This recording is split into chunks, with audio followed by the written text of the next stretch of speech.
Welcome to the Parenting with Impact podcast with your hosts Elaine Taylor-Klaus and Diane Dempster, co-creators of ImpactParents.com, an online community, award-winning blog, and service organization helping parents all over the world to raise complex kids become capable, independent adults. Elaine and Diane are certified coaches with personal experience raising children with challenges such as ADHD, anxiety, and more, and extensive experience in guiding parents to raise their complex kids with confidence and calm. On the podcast, Elaine and Diane interview experts, bringing you cutting-edge information about your child's challenges, teach you real-life strategies to create lasting change, and demonstrate how coaching can guide you to parent your complex kids, one conversation at a time. For the essentials of Elaine and Diane's coach approach to parenting, download a free tip sheet at impactparents.com/podcast. Welcome back, everybody, to another conversation in the Parenting with Impact podcast. I'm really excited to have this conversation with a new colleague, Dawn Barclay. Dawn, welcome. Thank you so much for having me. It's so good to have you here. It's going to be a really interesting conversation. We just discovered in the green room, if you will, that we really have kind of complementary focuses in the writing that we do in a lot of ways. So I'm excited to have this conversation because we're going to kind of dive in a little bit more deeply. You know, this is a podcast for parents of complex kids. And Dawn, your work is really speaking specifically to a very particular area of raising complex kids, which is traveling with complex kids, an issue that comes up for a lot of us, particularly as the summer is approaching, as we're doing this interview. So tell us a little bit about who you are and how you came to be doing this work and writing this book. You know, I love that you use complex kids because when I was first writing this book, I called it Traveling with the Challenging Child. And I got a lot of pushback from the special needs community who said, they're not challenging. Society is challenging. So that's why I came up with the title I did. But you have complex, which is perfect. Thank you. You're welcome to borrow. Too late. So I grew up in a travel family. I was the daughter of the owners of a big travel agency in Manhattan. So I was traveling from the age of 2. I wasn't about to give that up when I had my complex children. I had spent many years working in the travel industry, as well as writing for several travel trade publications. And so the last 34 years, I've been writing on and off for these publications. And like I said, I wasn't ready to stop traveling. And when I looked for this book, it didn't exist. So I started writing it. I started interviewing back in the early 2000s. I interviewed Dr. Tony Atwood, who is huge in ASD. I interviewed Dr. Ellen Littman, who is huge in ADHD. And then I hit a wall because I didn't know where else to go. And it wasn't until an organization called IBCCES, which is the International Board of Credentialing and Continuing Education Standards, came up with a designation called the Certified Autism Travel Professional that I knew exactly how to write the rest of the book because I interviewed them. Many of them are special needs parents.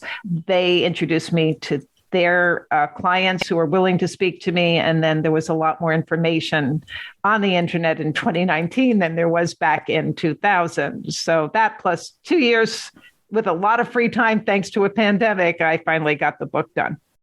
That's so exciting. And so the focus of the book, so for everybody listening, the book is called Traveling Different: Vacation Strategies for Parents of the Anxious, the Inflexible, and the Neurodiverse. So anybody listening is very likely to be the parent or professional working with kids who are anxious, inflexible, and in some way neurodiverse. But you're speaking specifically to traveling with these complex kids. And just the other thing I just got to throw out is that I grew up in a travel agency family too. Oh, really? We never talked about earlier. Not quite in the same way, but my grandfather ended up running a travel agency as his kind of last retirement job. And so I used to deliver tickets. Remember when we had tickets? Oh, I used to do that too. When I first started, I was delivering tickets. Yeah. So I used to deliver tickets with him and get to go on trips with them. And was going to college with a business card where I could get upgraded to first class on occasion. So yeah, those days are over. Quite familiar with it. So what are some of the issues that you see that you talk about in the book that parents struggle with when it comes to traveling with kids who are inflexible in some way? Well, what I found was that IBCCS did a survey recently of 1,000 special needs parents and found that of them, 87% won't travel. But of those, 93% would if they knew where to go and what to do when they got there. And what I also found was that the special needs travel tips that I uncovered work for all families, even neurotypical. So that was interesting. The number one thing that people said kept them from traveling was they were scared what people would think if their child had a sensory meltdown. Were they going to be considered bad parents? Were their children going to be considered brats? There was a lot of talk of that. And then, of course, not knowing where the triggers would be, since autism is a sensory issue. And there's so much unknown because, you're taken out of your comfort zone in every aspect of travel. There's nothing predictable. So they were scared about where the triggers would be. And so I try to set up the book to talk about how to start small and introduce the concept of travel, how to over-prepare, and the tip is that you can't over prepare. Right. How to break down the trip in every aspect, which is what I tried to do by the way the book is laid out, and how to create a child-centric vacation that revolves around the child's passions and pacing. I'm appreciating everything you're saying. I'm like, okay, I did that. And so clearly maybe that's why we were able to continue to travel. There was a period of years where it got too, what's interesting is that it got too hard for me as a parent because of what it took to over prepare. Yeah, it's a lot of work and it's months in advance. But the bright light, the silver lining is that once you do it the first time, you've hopefully created a frame of reference and some positive emotional memories that will carry over to future trips. Of course, every trip is different, just like every child is different. But I talk about how to start small and even create mini experiences. So there's some predictability and there's some making of the unfamiliar familiar so that when you move forward, it will be easier to start. But what strikes me is that part of the reason those of us who love to travel do is because it's unpredictable and because you don't know what's going to be around that corner, and it's about exploration. So how do you integrate that with kids who may not be interested in exploration?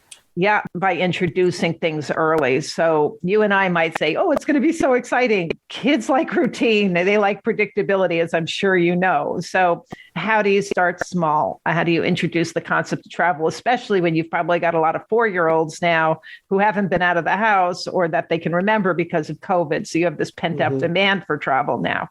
You start by creating, get picture books with your child's favorite characters in travel situations, or create social stories, read up on Carol Gray's social stories and create them for travel. There's even an app that's listed in the book that you can create social stories on the fly. So tell us what a social story is.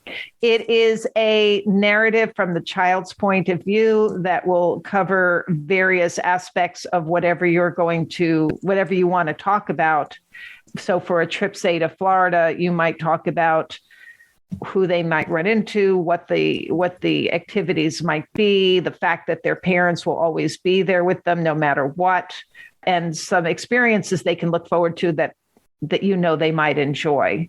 And of course, the social story is going to depend on your child too, but Carol Gray has books that will describe all of how to do this in depth.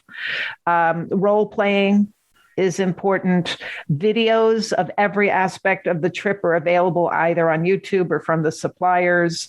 And as I said, creating these mini experiences. So what's that all about? Instead of spending thousands on a hotel for a week, why not go to a friend's house or a relative's house for a night and see what the child is going to experience sleeping out of their own bedroom? So that's going to show you where the triggers are.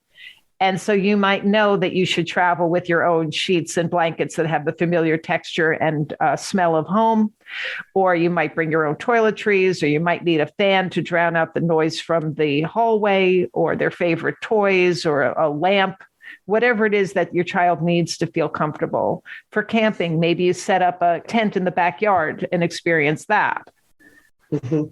So really, it's going through the process of all of the different steps. And we do a lot of work around process, focus on process instead of outcome. The trip is the outcome in this situation. And what you're saying is you have to look at every step of the process along the way and experience it, expose the kids to some aspect of it, and begin to identify areas where it kind of is going smoothly and areas where you may run into some trouble. Absolutely. And think of where the triggers might be, so you can create backup plans for how you're going to handle them. I know this is not your realm, but because I know who's listening, any thoughts on when you've got adults who have neurodiversity themselves and planning may not be their strong point? What's your suggestion on how, and I'm going to own that, how we can use these tips and strategies? I would just follow the book and see where they can help you as well. I mean, I don't know how to help people who don't have the organizational skills to handle this for their children. I would say reach out to a mental health professional who might be able to work with them. Okay. So one of the things you're saying is that to really travel differently, it helps a lot to have some level of organization and to prepare. Yeah. Break it down, figure out every aspect. Also look into pacing. You're not going to try to cram 5 things into a day the way you might have before you had children. You might want to do 1 or 2 things in a day and then spend the rest of the day by the pool or whatever the child would like to do. I spoke to one person who said she was taking her niece to a science museum, and the child was from the country. It had never been to the city and had never seen an escalator before. And all the child wanted to do is ride up and down on the escalator. And so she did that. And the child remembers that as like the greatest afternoon.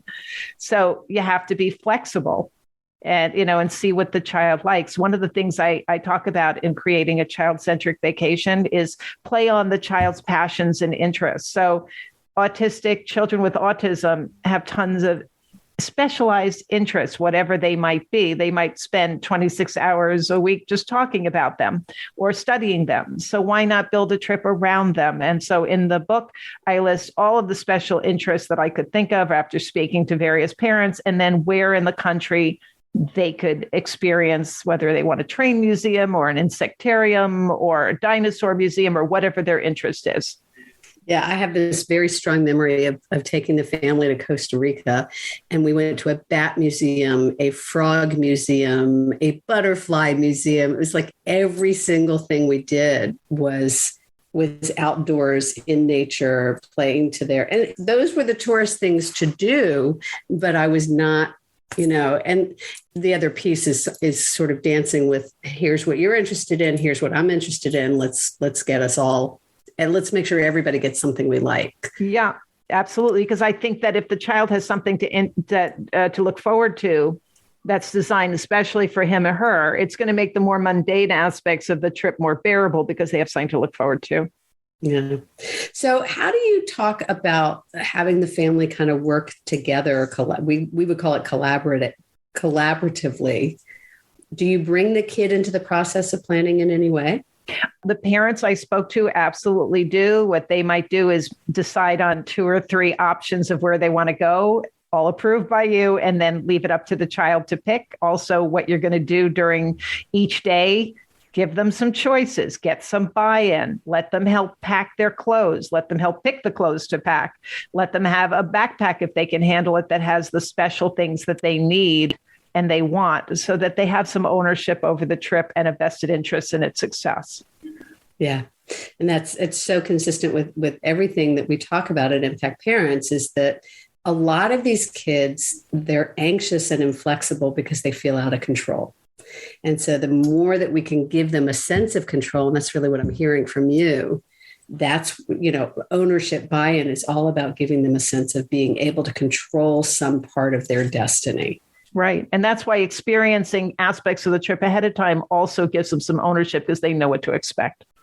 So speak to that a little bit more. Give me an example. Well, like I said before, that knowing what it's going to be like to sleep away from home. There's programs at airports like Wings with Autism will let you experience the whole airport process from arriving at the airport all the way up to boarding. So you get to try that. There are specialized cruises for people with autism and other special needs, which will know how to work with the child. So those are things like you could preview that online, or a lot of theme parks will send you sensory guides and make them available so you know where to go in the park that'll be more quiet. There's so much that you can get ahead of time. Even just a restaurant, you can preview the menu online and either rule out a restaurant that's not going to serve what your child wants, or pick the foods ahead of time. You can even order them ahead of time so that they're waiting for the child when you get there. I have this strong memory of being at Disney. We were gluten-free before gluten-free was cool, and before anybody had ever heard of it. And so it was still a lot of work to try to eat anywhere out. Yeah. And that ability to kind of navigate that was important, to be able to know where it was safe, where my kid was going to feel safe. Yep. And Absolutely. That's really what I hear you describing. Talk a little bit more, because I hear a lot of parents on these issues of theme parks or Disney or whatever it is in your arena. Talk a little bit about how they accommodate complex kids and what parents might want to look for there. Yeah, more restaurants. More and more theme parks and water parks are getting accredited. IBCCES has the CAC designation, which is the Certified Autism Center designation. There are other ones that just are calling themselves autism friendly, which is something that you really have to investigate on your own to make sure it'll work with your child, because autism friendly can mean a lot of different things to different people. Yeah, like gluten friendly. Yeah. So the CAC designation indicates a certain level of consistency across the board, with hours and hours of study of what it can happen for your child, what the sort of things that the staff has studied, the fact that they have sensory maps or special check-in, or the ability to not have you stand online because you can get a special pass, or even that you can keep your stroller with you if the child is subject to eloping. Different parks have different things that they do. I heard that at SeaWorld, they have signage that will tell you, beyond this point, this is how it's going to smell. So if the child doesn't want to smell what it smells like near the seals, he or she can weigh, do I really want to feed the seals badly enough that I'm going to endure this smell? Mm-hmm. Right. And that goes back to their buy-in and their engagement and their choice. Yeah. And what I'm really hearing, so I suspect there's some parents listening who are feeling like, it doesn't sound like much of a vacation. Yeah, I get it. And so that's why it's great that there are places that the whole resort is set up for you. So example is Beaches, which is in Turks and Caicos and also in Jamaica. And it's a part of Sandals, which I'm sure many people have heard of. So this is set up for families. They were the first advanced certified autism centers. They've gone above and beyond to make families comfortable. And they have kids clubs where the people are trained to work with people on the spectrum. So you can spend some time with your significant other while the child is being taken care of there. The same thing with the major cruise lines. They also have programs set up so that you can spend some time on your own and the child can be in a kids club. And I list a lot of different places like that, as well as sports vacations that are specifically geared for children on the spectrum, but neurotypical people can enjoy them too. So individual sports like golf, like skiing, like scuba, like horseback riding on a dude ranch, all of those I list and I talk about where you can go so that everybody can have a good time. And these are sports that do not involve a lot of interaction as a team, but you can improve on your own time, Got it. So there is planning, there is pre-planning, there's planning, there's pre-planning, there's kind of having mini experiences and then kind of testing the waters, getting buy-in, getting involvement. Yep. So there's a lot of pieces. Yes, those of you listening, there's some executive function involved.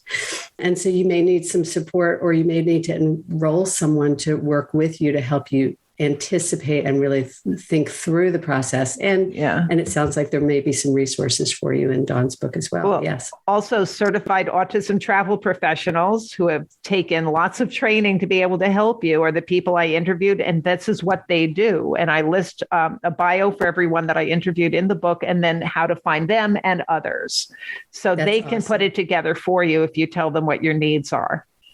So I guess what I want to do before I ask people for you to tell people how they can find out more about this is to extrapolate. So it sounds like this book was largely written for kids on the autism spectrum, and it speaks about neurodiversity. So, and a lot of what you've said would speak also quite well to kids with ADHD, anxiety, other depression, some of these other issues. And yet there's something else that happens in the ADD world with that hyperactivity piece or the distractibility piece. Is there anything else that you might say that might speak more directly to other realms of neurodiversity besides autism? I do explanations of the various other syndromes and disabilities, and a lot of it was... And conditions, yeah. Yeah, it really all had the similar issues. For the children who need the high STEM, I find that there's the ones who really like the theme parks and water parks. Yeah. Yeah, and so I list so many different types that I think you'd find something. A lot of it is going to be trial and error, but I did find that there was a lot of symptoms that were universal with the anxiety. Yeah, for sure. I'm thinking about a conversation I had earlier today with somebody, and we were talking about individualized resources and individualized support. And really what I'm hearing you describe is the importance to individualize your trip to the needs of your family and your kids, and to make sure that you're anticipating what their needs will be so that you can address them. And if you have multiple kids, that may mean anticipating more issues and kind of narrowing in to find something that's going to work for everybody.